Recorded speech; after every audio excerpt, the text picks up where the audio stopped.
All right, well, as you can see, we had a pretty good day out there. We got some nice lobster for lunch here, along with some conch, and also got a couple other surprises. Weren't really after these guys, but I saw them swimming around out there, so we did pop them. We'll fillet these up in a little bit. Here's a big one here. So we're gonna try to fillet these fish up real quick and get the fire going and clean them and have a good lunch out here on Sandy Key before this rain comes, because we do have a storm coming. And it was pretty fun out there, huh, Luiza? Oh my gosh, it was a blast today. Yeah. It was great. And if you want to do this, if you're here at Old Bahama Bay, if you want to do this, Captain Kenneth will take you offshore, inshore, we'll take you lobstering, and you can just bring your catch right here at Sandy Key and he'll prepare it for you. All right, there's a couple different ways that you can clean lobster here. I just take my Cressi knife and just cut around the shell there, the top of the shell, the head. And see how easy that flips off? And then you have your tail. I'm gonna show you something else. We're gonna have to do that tail in a minute. We're gonna have to take that little poop vein out, and I'm gonna show you how to do that. Just gonna show you on a couple here. Again, we're just cutting around there. Once you have it cut, flips right off. Really, really easy. And then the most common way that people clean the lobster is what Luiza's about to show you right now, by twisting them. Yeah, all you have to do is just grab it like this. Make sure you wear your gloves because they're spiny. And just twist it. Pull it, okay? This part you don't need. Well, she's getting that next lobster. I'll show you what I'm gonna do here about getting this vein out, because you really don't want to eat that. All that is just poop and stuff you don't want. See, there's a little hole right here. Just go in, and you can twist. You can pull it out, or if it pushes out, you could actually just pull it out from the top, just like that. It's an easy way to do it, and if there's anything left in there, it will come out on here. But a lot of times it pushes right out of the top, so that's a clean tail now. So after cleaning those lobsters, we went ahead and got ready to start cleaning some of the conch. If you don't have a knife or a hammer or something to get in there, you're still gonna come down the same place. Just use another conch shell. Crack right in here. It's a little bit messy, but that's what it takes. You want that shell broken. So if you're on an island without anything, that's one way to get in there. Rinse it off. You can see right in here, you're loosening that piece of meat. So you have to get that cut open. You can see these guys are still alive, so he's hiding way up in there. Got to try to get a hold of that foot there, pry it out. There he goes. There we go. And there's the conch. That's what you're gonna eat. You rinse it off. You don't want any of this black stuff. And I'm gonna cut that Viagra right out of there. I ain't gonna eat that thing. I don't want it. No, thank you. Just get all that black stuff off. You don't want any of this stuff. Is that right? Yeah.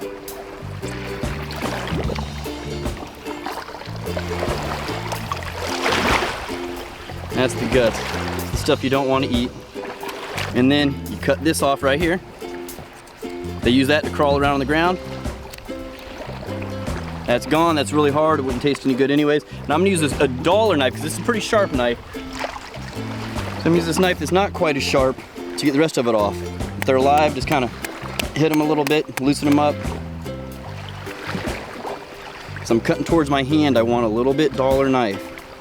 Just want to be able to get this thing loosened up so I get my fingers underneath it.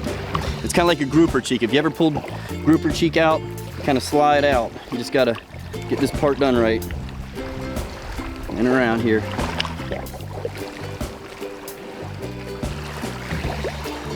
And all I'm doing now, I'll drop that knife so you can see I'm getting my fingers. Rinse it off. It's very slippery. Underneath this here, and it just peels right off. And there's your meat. All this black stuff, you just want that to come off. I'm just trying to get it all in one shot, but there's that. That's also stingray food. As you can see, we got a buddy right here in the water. He's hanging out because he's getting a free meal. So I got ready to clean those triggerfish and realized that the only knife that Kenny had on board was a very dull knife. That's some thick stuff, and this knife just is not sharp at all. But you'll fillet it just like you will any other fish. You gotta kind of get in that skin and work your way down it to be able to fillet these fish. Keep them on the cooler there. It's not the easiest fish to clean by any means. And triggerfish have extremely tough skin, and it was a bear trying to get through the skin of those triggerfish with his knife, and luckily I had my dive knife with me in my Cressi dive bag. The other knife I was using, the fillet knife, was actually completely dull, so I'm having to actually use my Cressi dive knife. It's not gonna get the meat off the skin, but at least I can loosen it from the fish here. This knife is it's razor sharp, which is what I need for a fish like this. I got through it pretty good on the other one, but just, it was tough using that other knife. And I'm just going over the bone here so I don't dull this knife too much. You know what, I usually leave the skin connected to help pull it off, but because I don't have a big workspace, I'm gonna go ahead and get rid of that there. I'm gonna come back to this guy in a minute. So I grabbed my Cressi dive knife and started working my way through that triggerfish and started cleaning it with the short straight edge blade that I had on that knife. I'm gonna start with the straight edge part here, if you can see that. And I'm just gonna get it loosened from the skin to make it easy on me when I actually go back with that fillet knife that's not very sharp. Again, it's not the way I would normally fillet them, but I'm working with what I have right now, so it makes it a little easier for me. Now that I got it a little loosened, I can push my way through with this knife that's not very sharp.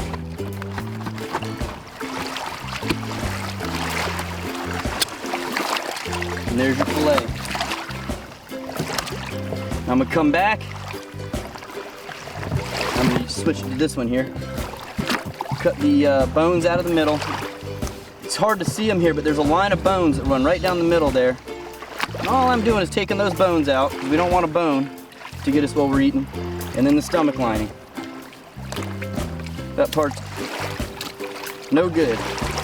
No bueno. There it is. Rinse it in salt water. Throw it on ice. Then we can start on the next one. So I finished cleaning that triggerfish and gave it to Kenny to cook up. How often do you do this? Every day I can. Every day As you long can. as the weather is good. Uh-huh. We got people at Old Bahama Bay, I'll bring them out. Feed the stingrays, we'll make some conch salad, do some grill. So while this is on the grill, I'll have the conch salad going. By the time this is done, the salad will be ready. Kenny had brought tomatoes, bell peppers, onions, and lime for our conch salad. Conch salad is one of my favorite things to eat while I'm here in the Bahamas. I've been eating it here for over 25 years. I absolutely love it, and I stuff myself with as much of it as I can get every time I come here, because nowhere else in the world do they make conch salad like they make it here in the Bahamas. So to make that conch salad, Kenny chopped up some onions, bell peppers, tomatoes, and of course the conch, and put all that together in a Tupperware container and squeezed lime all over it. That's all that you have to do to make the conch salad. It's onions, tomatoes, bell peppers, and lime. That's it, and of course the conch. He made us all conch salad. After he was done with the conch salad, I started serving everybody, and everybody tried and they loved it.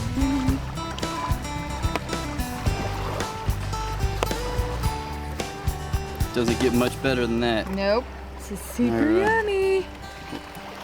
And that one. Perfect.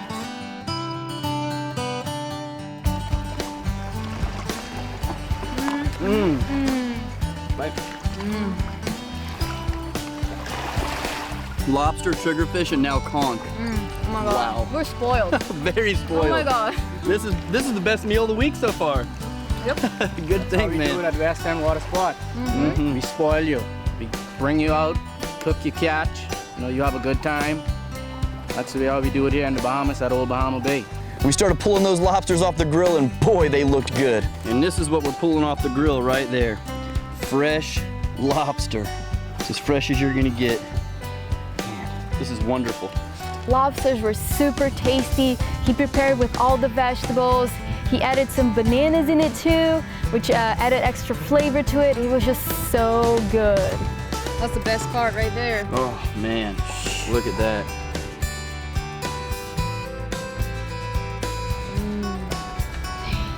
Very nice. This is so good. Very nice. Oh my gosh, Kenneth, you're an amazing cook. I tried. So good. And while you're waiting for Kenny to prepare your food, you have stingrays all around the island. They're very friendly. They come right up to you. I actually got in the water and started playing with them a little. There are also sharks around, and many sharks around the island, so there's tons of wildlife there that you can get to see.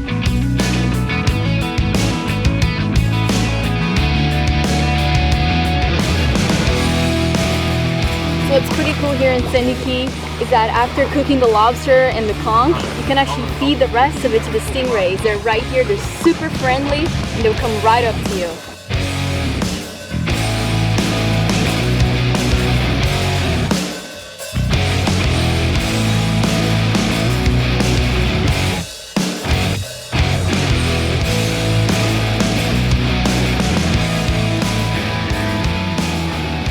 Once we got on the island, we noticed that there are all kinds of stingrays around the island that you can feed and swim with if you wanted to.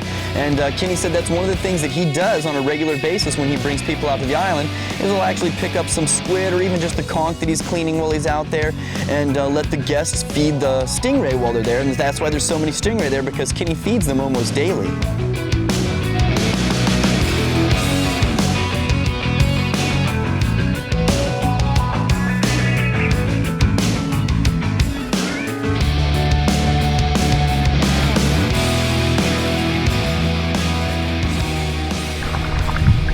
That shark. Big shark!